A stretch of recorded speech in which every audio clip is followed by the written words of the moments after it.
My name is Francisca Odega. I play for Nigeria Super Falcons, the female team, and I also play for Shanghai Shengali in China. I urge you all to come watch Benue TV because I love watching. Keep watching.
My name is Francisca Odega. I play for Nigeria Super Falcons, the female team, and I also play for Shanghai Shengali in China. I urge you all to come watch Benue TV because I love watching. Keep watching.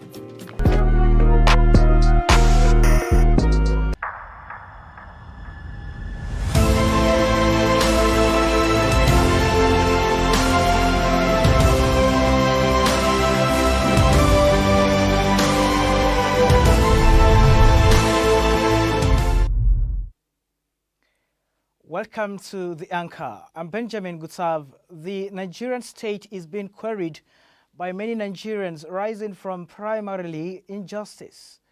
The nation is ideologically and in reality beginning to grapple with agitations, protests and counter-protests. The discussions of a united Nigeria is on the table on one hand, and the colors of injustices in governance is on the other hand. Is Nigeria truly united and indivisible in the minds of Nigerians? Where did the problem with Nigeria start?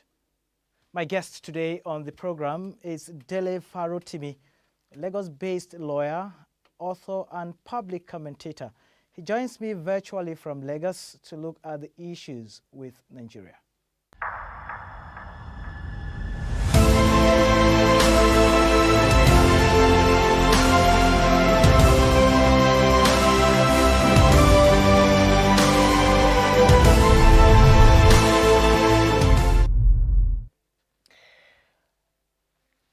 Mr. Dele Farotimi, may I confirm, you are welcome to the Anchor. May I confirm that I can hear you sound and clear?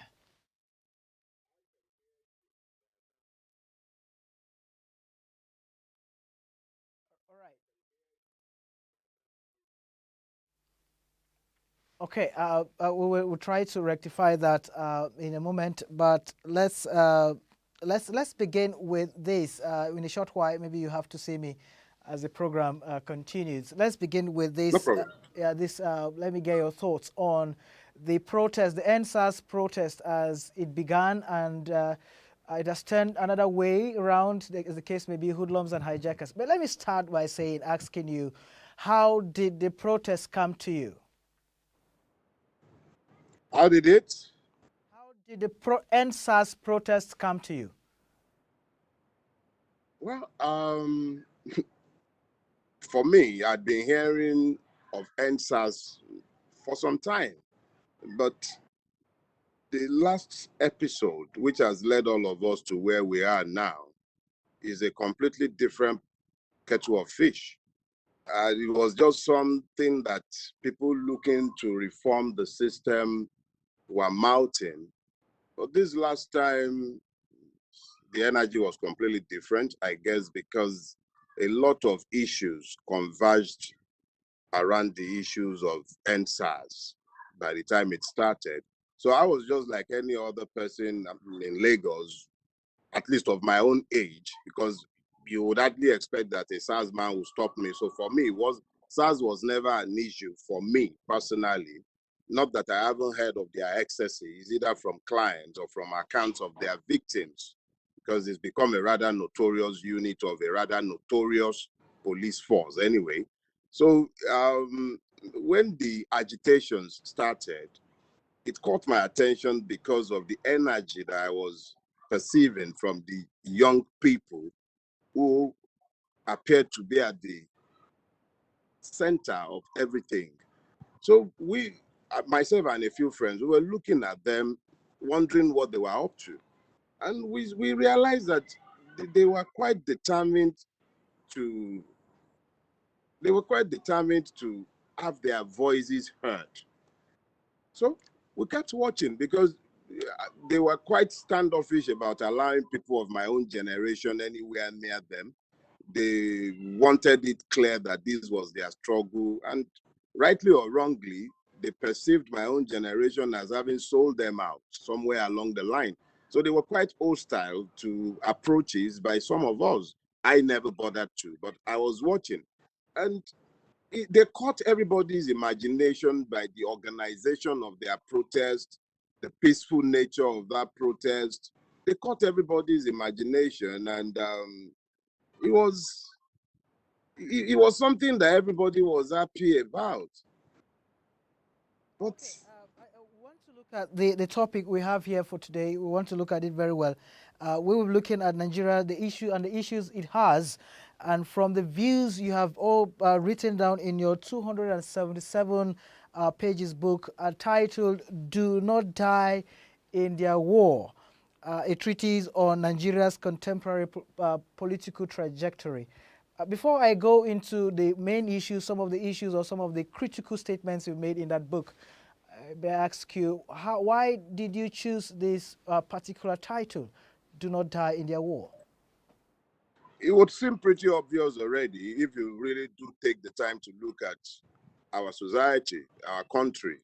You'll find very quickly that there is a political syncretism that has assured that there really aren't any ideological lines between any of the parties any longer. So you find persons crossing from one political party to the other without any shame, without anybody even batting an eye. So one day they are in APC, the next day they are in PDP, and then they are in DPD, PPP. It doesn't matter anymore. There are no ideologies. And if it were to be that the people themselves have not been affected or afflicted to the point where it's become almost impossible to make the distinction, I would not need to be pointing out to them that when you go fighting in a battle to install a PDP candidate, you might just be shocked that the day after the election, it crosses back to the APC. So exactly what did you fight for? What were you bleeding for when you were busy fighting your brother on behalf of that man? So there was a need at that point. The title came, by the way, in 2015. The essay that titled the book was published on the 7th of February, before the election.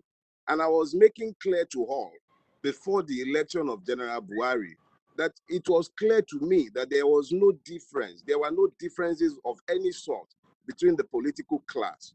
So do not die in their war was an exhortation that my reader understands very clearly that it's just us and them. There are no tribes, no religion, there are no tribes or religion when it comes to our political class. It is we who have accepted the idiocy of tribalism, ethno-religious madnesses of all sorts. You'll find the vice president's daughter, I believe, married somebody's. See, everybody marries at that level. They marry themselves. They do businesses together. They are friends. They are great friends. But we never appear to understand what is in our own enlightened interest. We always accept the hatred that they have sold to us, and then we turn our own brothers into enemies. the persons who would have been there for us on rainy days, we break their roofs. So at the end of the day, what was obvious to me was the fact that our people had been deceived, mostly aided by the works of weaponized poverty and weaponized ignorance. Because if it wasn't weaponized ignorance, I wonder how a person would be shouting Black Lives Matter in Nigeria, and he'll be saying to you, stupid Yoruba man, or stupid Igbo man, or stupid Benue man, or stupid this man. If that person is stupid, how stupid are you when you now start shouting Black Lives Matter? Tribalism is just a lower form of racism. It's the same thing. It flows from the same pool of hatred. So the point I was making was that do not die in their war. Yes, there might come a war that you need to fight. If you fight and die in that one, it's fine. Everybody dies someday. But pick your own war. Identify what is in your own interest. Don't go dying in a war that makes no sense. Yes, okay. Gains you nothing. And a lot of people, some people will say that from your own perspective, coming from that book, the title of your article, which only the Guardian newspaper was the only paper that published it at that point, even though we don't know why other papers couldn't publish it at that moment. But many people have the opinion, or some people we should have the opinion that you are rather poisoning the minds of the younger ones, or rather the middle class people against the elites. Don't you have the opinion of that sort? You know, I posted something on Twitter this morning. I said, educate yourselves. There is nothing a tyrant hates more than a thinking man. There is an insidious fascism that has overtaken Nigeria, and it is cloaked behind a most vicious form of feudal democracy. It pretends to be a democracy, and it works best when people are generally stupid and they don't ask questions of persons in authority. So they can simply tell us the official line, and we are expected to accept it without questioning. I have never in my preachments preached hate.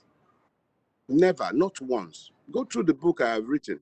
I have no single word of hatred for any single creation of God. I have no hatred in my soul. I can't have it to hate anyone in me. However,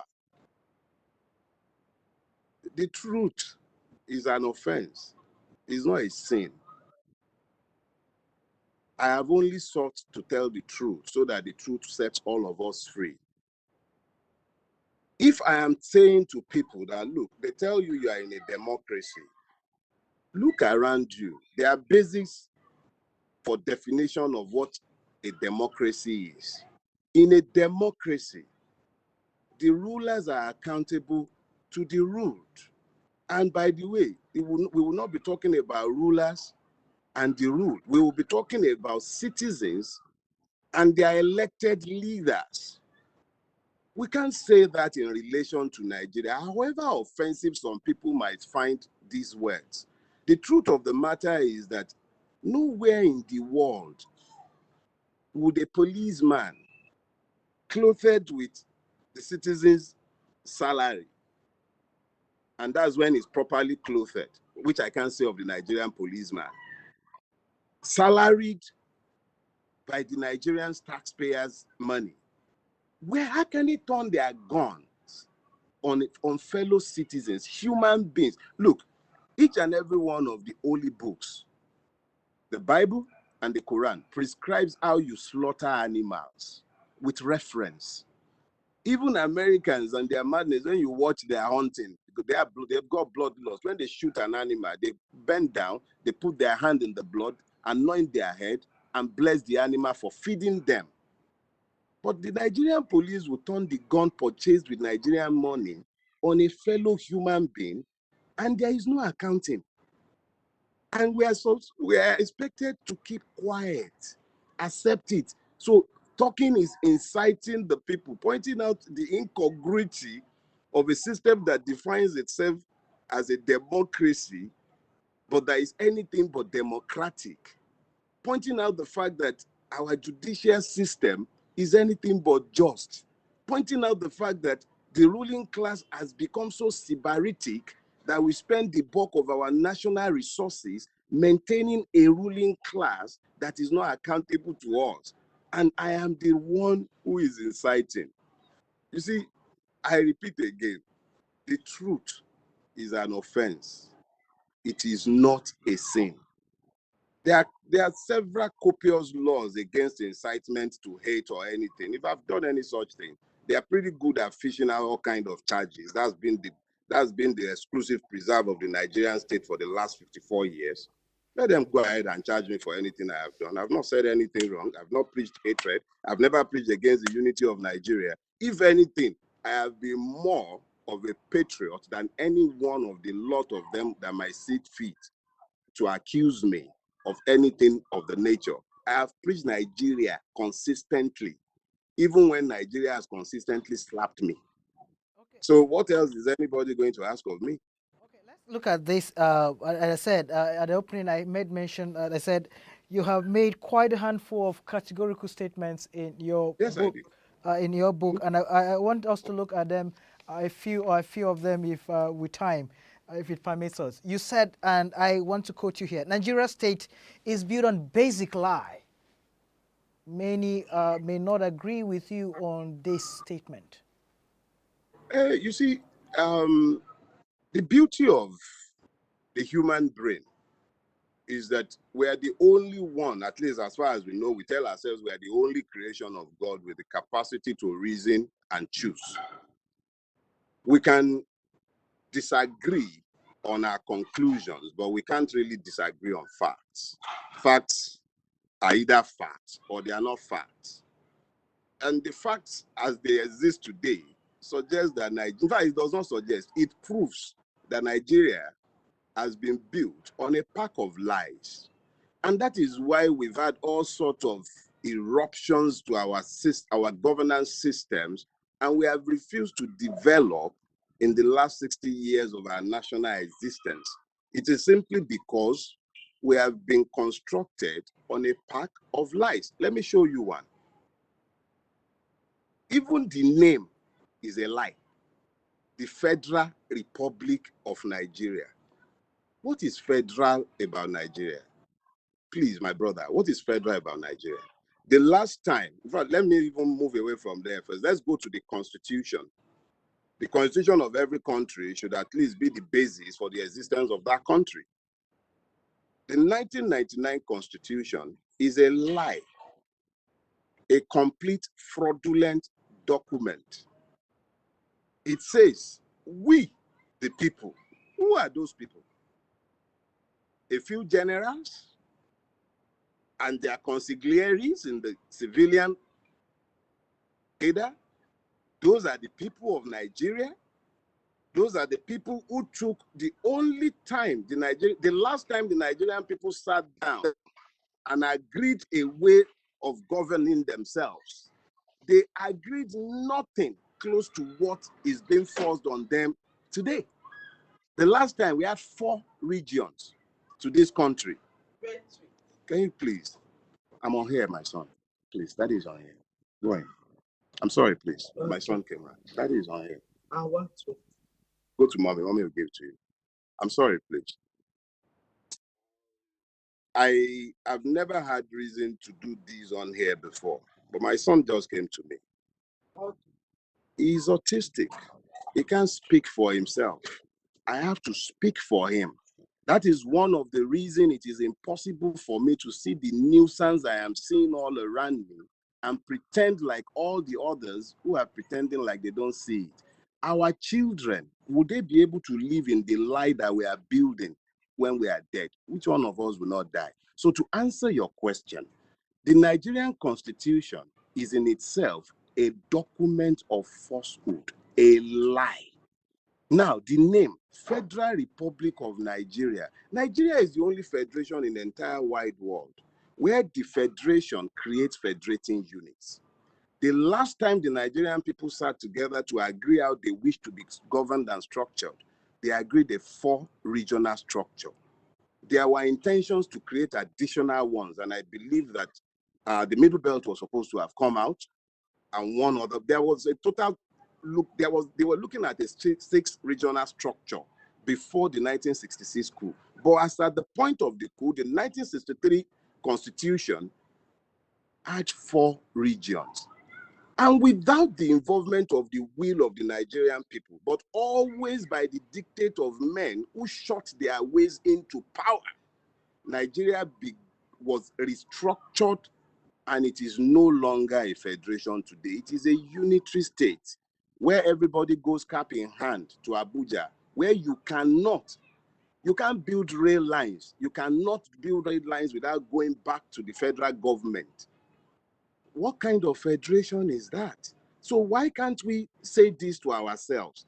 How is demanding that the country be structured in a manner that allows the youth who have been forced into poverty to be released productively to actualize their lives?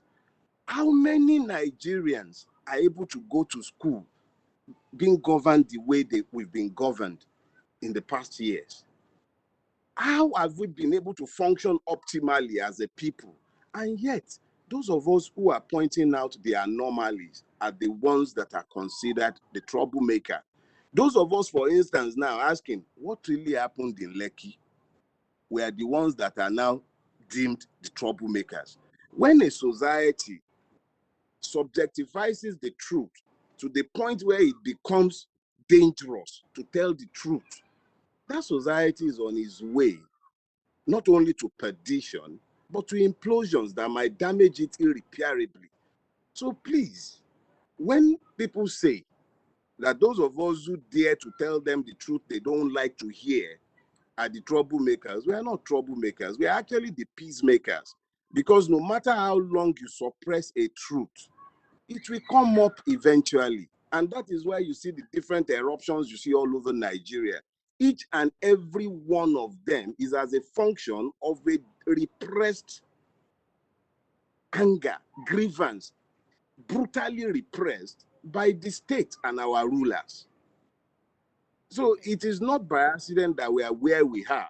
It is because we've become like that, because we've not been ruled by our own will. We've been ruled by the will of violent men who have not allowed us to express our will in any way. Elections, war. Party, war. Then we got to the point where there are no differences between them any longer. Please. Even as you have made mention of one other point, categorical statements you've made here, I want to also maybe see you can still tell us more of how you mean by that. You made mention of Nigerian federalism. It's not a working federalism entirely. And what you captured in your book here, you said Nigeria's federalism is a fraud. But it is. I just told you. What kind of federalism? Where, for heaven's sake, do you have a federal system where the people have no say in how they are ruled, but the rulers sit down at the federal level, they decree how many local governments? You cannot create your own local government. Local governments have become the point for revenue allocation. It's not equitable. It wasn't like this. At a minimum, you can say, okay, standpoint for further negotiation, go back to the 1963 Constitution. But for anyone to continue to delude themselves into believing that what you have now is either a federation or a democracy, the person must be balmy. What kind of democracy do you have where the army goes around shooting people or police go around shooting people?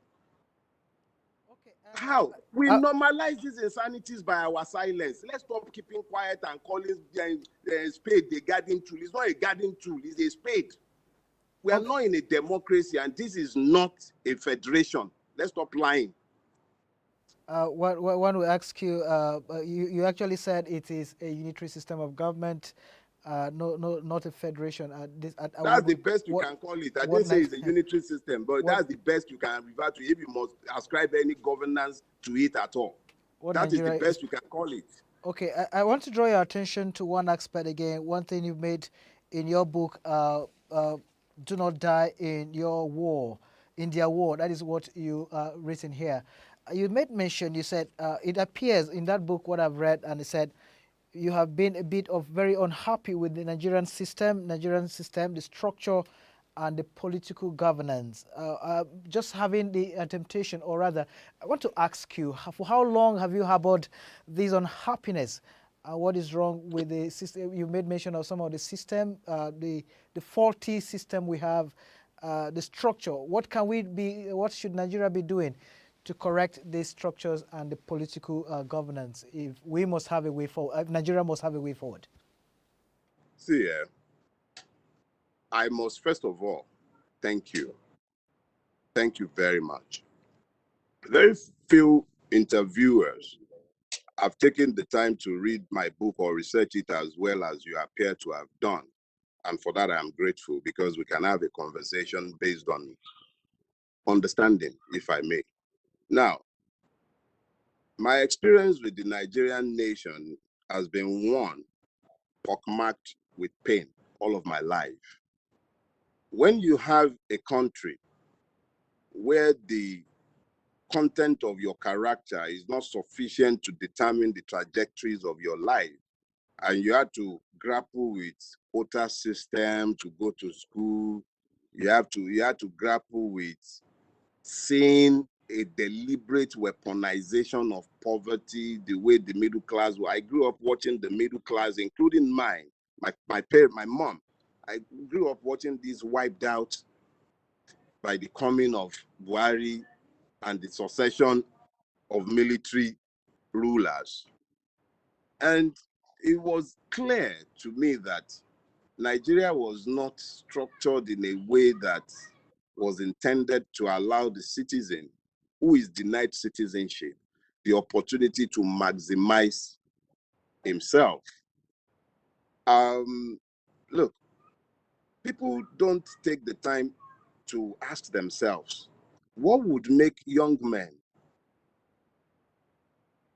escape? That's the word Sheon used, through the desert, through Libya, to get out of Nigeria. It's no longer immigration, it's escape. Something is pushing that. I saw that pretty early. I left secondary school at 15, so I was something of a precocious child. So I could see a lot much earlier than most people of my age. Please go in, Fola. Go in. That is coming. Go on. Earlier than most people of my age, I could see. It's not rocket science. You don't need to be clairvoyant. All you have to do is look at the situation you see all around you and then project as to what it will look like in the future. It was easy for me to see what Nigeria was looking like and where it was going. Look, I abandoned a 4-year program in the university, second semester, part 3, to run away, because I knew that this country wasn't going anywhere. I could see it as far back as 1989. It was glaring to me. I could see it. And even today, the young people of today, they are seeing it. That is what is driving what you are seeing, because they can see that Nigeria has snookered them into a corner where they are either going to have to accept to live as slaves in their own country, where there is a restriction on how far they are able to grow or advance or actualize themselves. So when you now see people escaping that by going through the desert, the way people are, look, there are Nigerians in Europe being forced into the demeaning task of performing oral sex on people in parks, in full glare of the public. There are several videos online. Go to CNN. For 5 euros, they were chased out of this country by the harsh reality of our existence, where the country itself is the one that is at war with the citizens. April 17, 1995, I wrote a piece that was published in AM newspaper. I can't remember the title now, but the key thing I said there was that I could see that the Nigerian state was weaponizing ignorance against its own citizens, ensuring that the children of the middle class and the lower class never cross the class line and become servants to their own children. Because it was clear from the budgetary allocation to education. It was clear. It was glaring. So when I sit down and I speak concerning the future of Nigeria, be clear about one thing. I have not left, at least not in the last, probably, NEPA just did their thing. The second,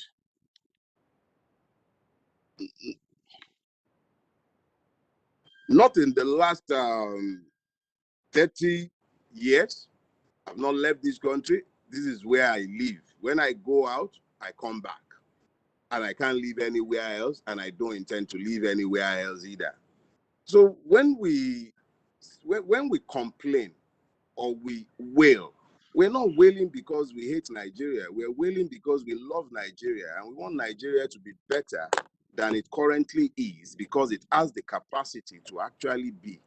The only reason we are the way we are. Yeah, let me bring you at something here very important.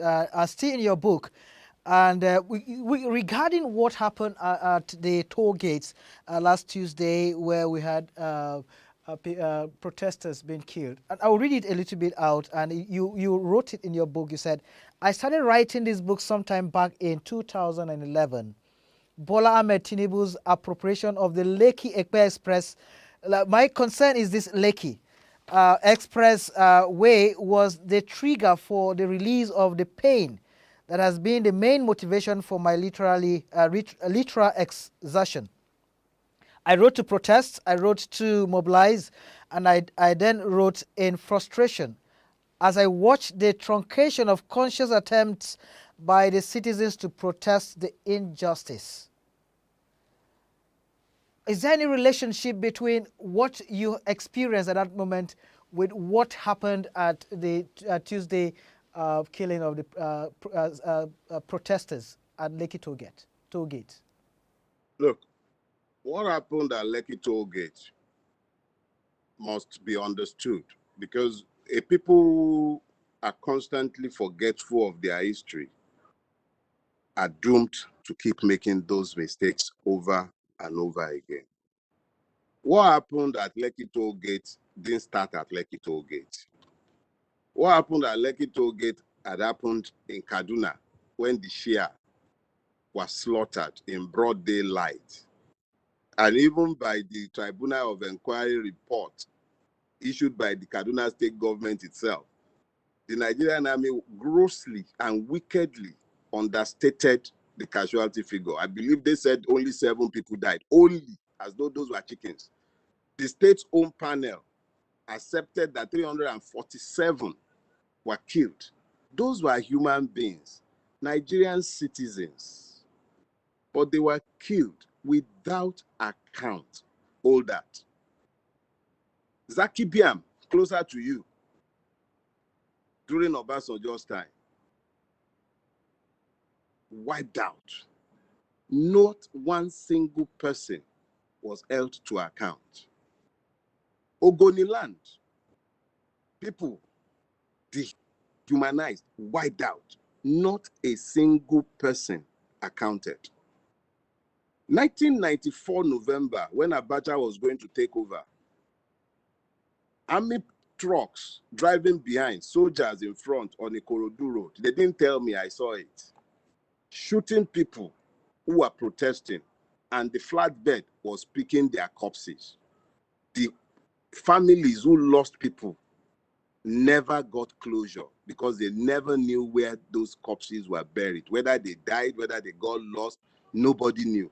In a country governed by law, Nigeria has a long history. OD. Name it. Nigerian law enforcement officers, the government, the armed forces have never been governed by law, and they've never particularly valued our lives because they don't see us as citizens. The state is structured in a manner that recognizes the ruling class, and then there is the rule. They are the ruled. So when you talk about the Lekki Toll Gate, let me tell you about the Lekki Toll Gate.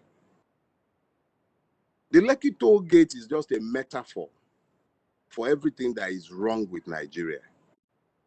About 3 days or so ago, I deliberately reposted that chapter. That was the last chapter I wrote in the book. My editor asked me for an introduction, and it took me days. I was perambulating, and then I eventually sat down and I wrote. And I say it without any equivocation. I am a most profane man, a carnal man. I have never stood behind a pulpit, but any Nigerian with half a brain should go and get that book and read that chapter again. I read it myself, I think 2 days back. I was practically shaking in my boots because everything I said is happening. All you need to do is change the date from 2019 and make it 2020. Everything.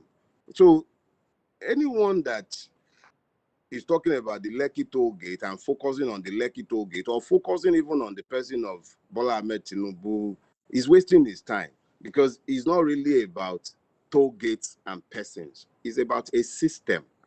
It's about a system of impunity, of unaccountable power. The law does not give any power that it also does not limit by law. So when a person occupying an office created by law now begin to act or presumes to act in a manner inconsistent with the powers that he had been given by the law, it is incumbent on some of us to point out to them that they have lost the legitimacy of their offices and they have started acting as tyrants. Lekki Toll Gate is the appropriation of a commonwealth. And if that wasn't bad enough, for whatever reason, whatever anybody might have to say, and I must say this quickly so that things I'm saying might be placed in context. On earnest anger is chaos. There is nothing to be gained from chaos. And I really feel very sorry for everyone who have lost family members, lost businesses. But the Lekki Toll Gate was a haven of peace until it was visited by the state. I visited that ground, that protest ground. I visited the place 3 times. On the 3rd occasion, I went with my daughter. And I was satisfied enough with the peaceful atmosphere there that I was willing to leave her behind, that she could stay if she wanted to stay. That was how peaceful it was.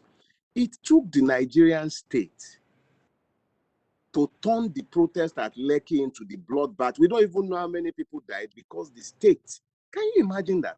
The state is suppressing the facts. Number one, who ordered the removal of the camera? We've heard that it's not a camera, it's something else, no problem. But who ordered it? That's the first question. Number 2, who ordered the light switched off? Number 3, who brought the soldiers? For what? Not a single, all they had were flags. Flags. Flags. That was all they had.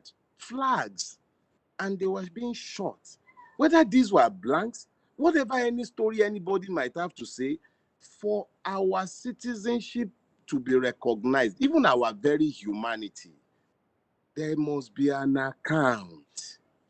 There has to be an account. Insisting on justice is not an incitement to violence. In fact, the suppression of the truth can only exacerbate the demand for justice, because it then tells everyone that there is a conscious and deliberate attempt to deny justice to the dead and to honor or recognize their sacrifices. So it becomes incumbent on the living to continue to demand justice for them. That is not an incitement to violence. That's a demand for justice. Okay. So I want to take on you on this one other aspect of it, of your book again, where you have made a very critical point here again. You don't believe in the corruption fight of this administration. Even in a bit, you have expressed that you seem not to believe the corruption fight, even as President Muhammadu Buhari got African Union's Anti-Corruption Champion Award. You said he defines corruption differently. What actually do you think, how do you come up with these kind of thoughts that the president or the present administration is playing with the corruption fight? you know, Nigeria, as I've said this to someone before, Nigeria is where English language came to die. We have a way of finding new meanings for words. When President Buhari claims that he's fighting corruption, I marvel. A man who has demonstrated a complete lack of regard for constituted laws of the land, who has no respect whatsoever for the rule of law, purports to be fighting corruption. The first thing that tells you is that he's a corrupt man. Corruption is not by your definition, it's by definition of the law. When the law itself is now corrupt, you then begin to ask yourself what kind of anti-corruption argument this person is bringing to the table. Now, I remember that after the Ikoyi whistle, after the Ikoyi flat discovery, the whistle went missing. We never heard anything about whistleblower again. After all the salacious stories of we are chasing this one, we found 110 billion here, we found 130 billion there, we found this one there. Beyond the circles and the noise, the smoke and mirror, what has happened? The moment you look at the formation of the party that was bringing General Buhari to power in 2015, it was already obvious that the anti-corruption battle had been lost. Go back and read the essay that titles the book. I said it categorically. I said, all you need to do is to look at the high table when they are sat together at their party. It's a conglomeration of thieves. Everybody he has ever called thieves brought him to power. And since he has mounted power, please, the taste of the, okay, even Ogamagu now is said to be corrupt. By their own accusations, not delivered to me. What do I know about what anybody is doing anywhere? So look around you. This is not we are not fighting. You can't fight corruption with impunity. It is the impunity itself that has bettered the corruption. Look, when these kids said end SARS, I looked at it and I was laughing to myself. How do you end SARS without ending the system that has enabled SARS?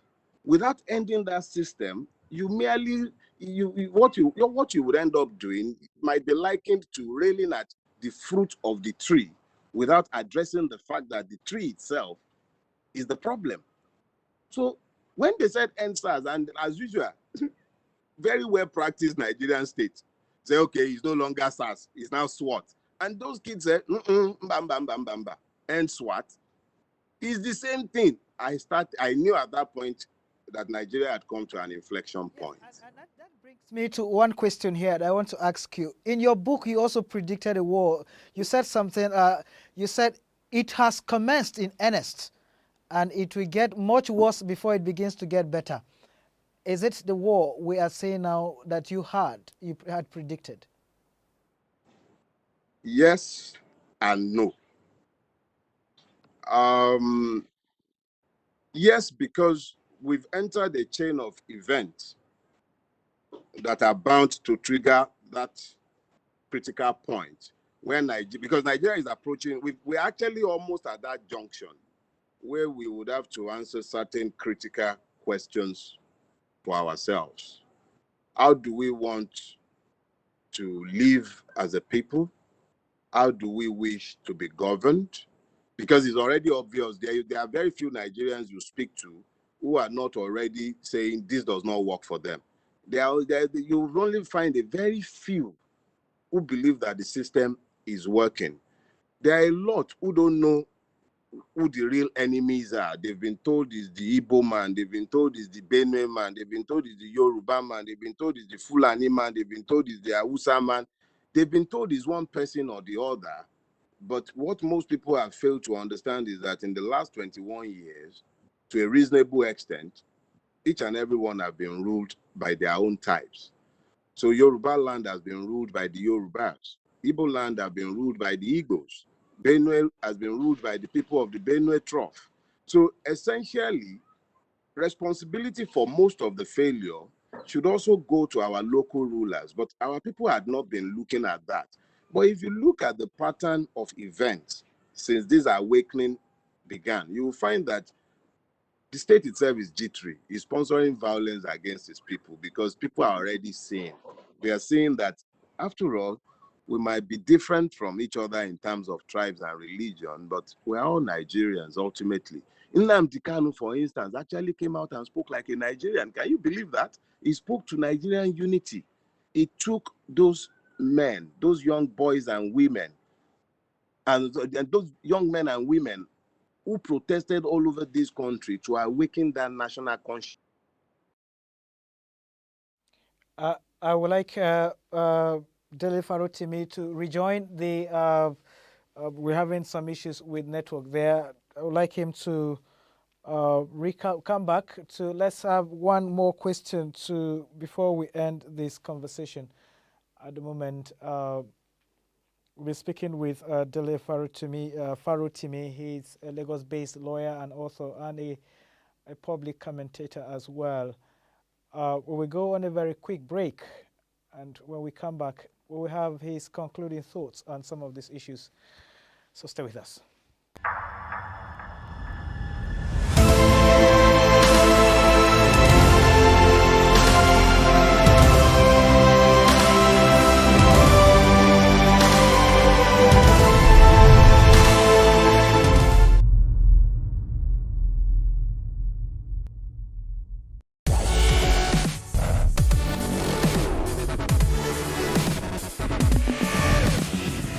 My name is Francisca Odega. I play for Nigeria Super Falcons, the female team, and I also play for Shanghai Shanghai in China. I urge you all to come watch Benue TV because I love watching. Keep watching.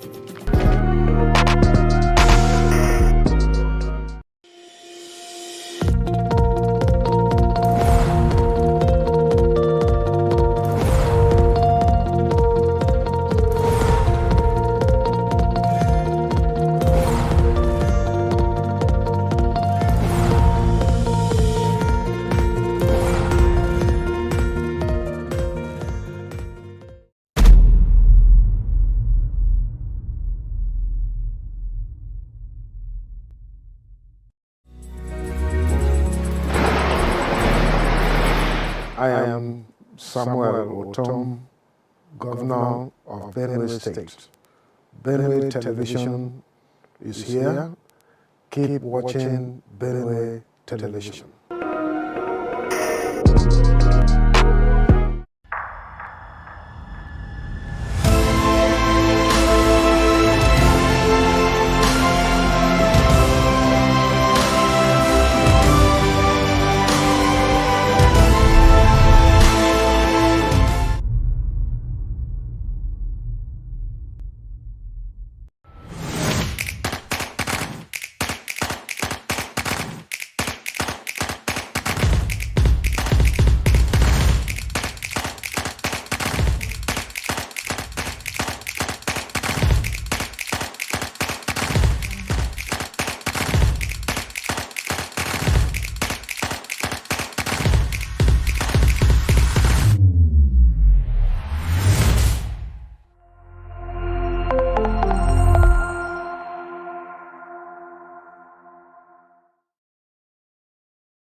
right. Hello? Farotimi, I want just to ask you one more question before we can go on. Sorry for that, your thoughts that you couldn't conclude at that moment. But during the time of President Jonathan, good luck, Ebele Jonathan, you wrote something, and I want to read it quickly and then get your thoughts. In a few seconds, you respond to it. You said this: the mood of the country is depressed. Our president is uninspiring, a dull and colorless man. He inspires no confidence in anybody. He is surrounded by comical people who have little understanding of how to appear sober, temperate, and on all presidential. Nobody appears to be responsible for the ship of state, which is glaring on course to hit a reef anytime from now, even as it is buffeted by pirate ships and dangerous waves. You seem to be vehement on the leader at that time. One wonders, what is your feeling at the moment? Two things. One, stop murdering the English language. We don't have leaders. We have rulers. That's the first thing. So, yes, I was harsh on him because the situation in the country was harsh. And history has bore me out. I was completely correct with my assessment of him.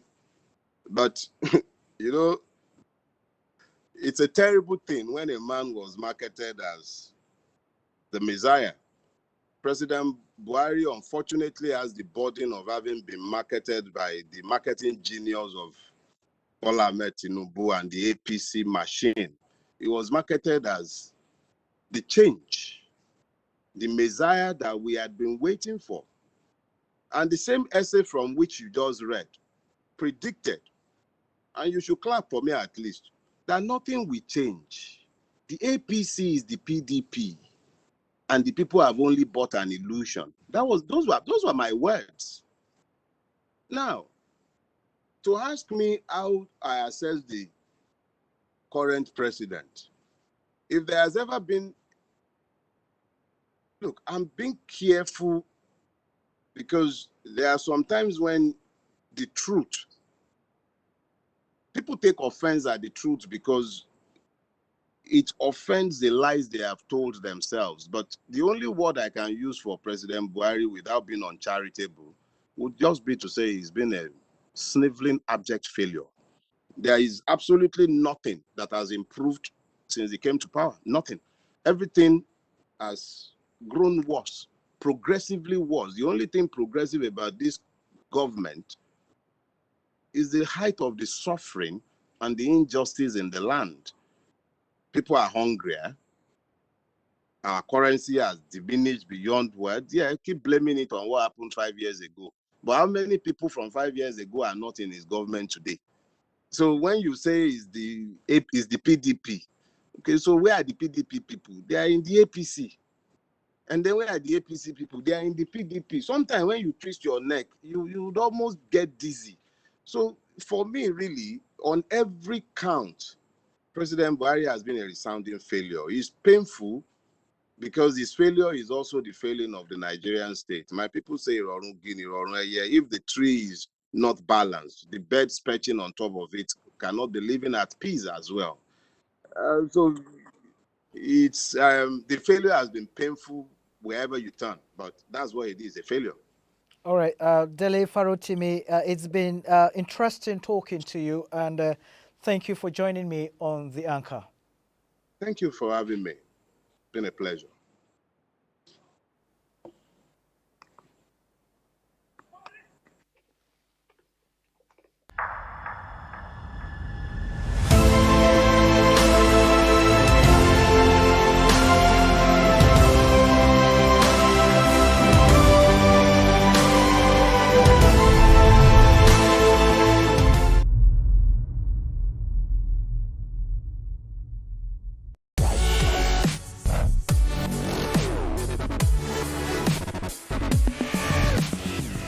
My name is Francisca Odega. I play for Nigeria Super Falcons, the female team, and I also play for Shanghai Shanghai in China. I urge you all to come watch Benue TV because I love watching. Keep watching.